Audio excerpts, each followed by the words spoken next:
His wife was hospitalized with severe complications while giving birth to their second child. For a moment, he stood on the edge of becoming a widower with two children, a 2-year-old son and a newborn daughter. He sat in the cold waiting hall of the maternity ward, sinking into a whirlpool of thoughts. His wife knew very well how deeply he had longed for a daughter.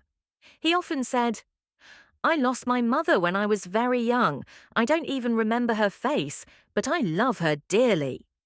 If we have a daughter, I will give her my mother's name." Even when their first child was a boy, he had secretly hoped for a girl.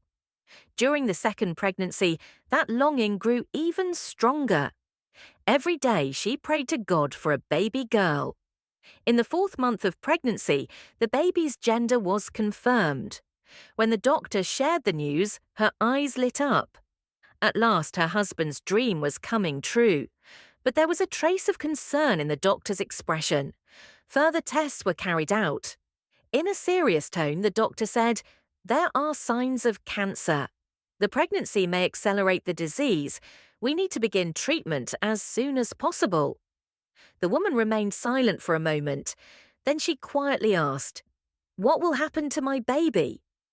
"Your child is healthy, but you must start treatment immediately. Continuing this pregnancy is dangerous," the doctor replied. Tears filled her eyes. She returned home and spent the entire night thinking. The next day, she told her husband everything. He was away on a business trip, but as soon as he heard the news, he took leave and rushed home.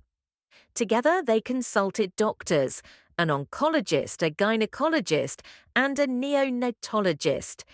The safest option was to continue the pregnancy until 34 weeks, then induce labour and immediately begin the mother's treatment. Hard days followed.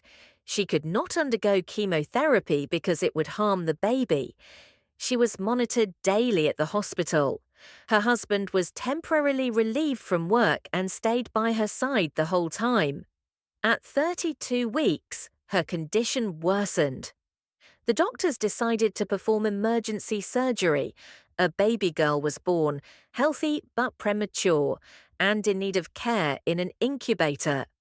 After the operation, the mother immediately began chemotherapy.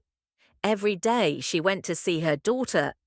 Standing behind the glass of the incubator, she would whisper, "Wait for me, my daughter. Your mother still has to give you your name." 2 months passed. The baby grew strong enough to go home. That same day, the mother's treatment began to show positive results. Holding her little girl in her arms, she said, "Your name is Jennifer, my mother's name." She looked at her husband. He was crying from happiness.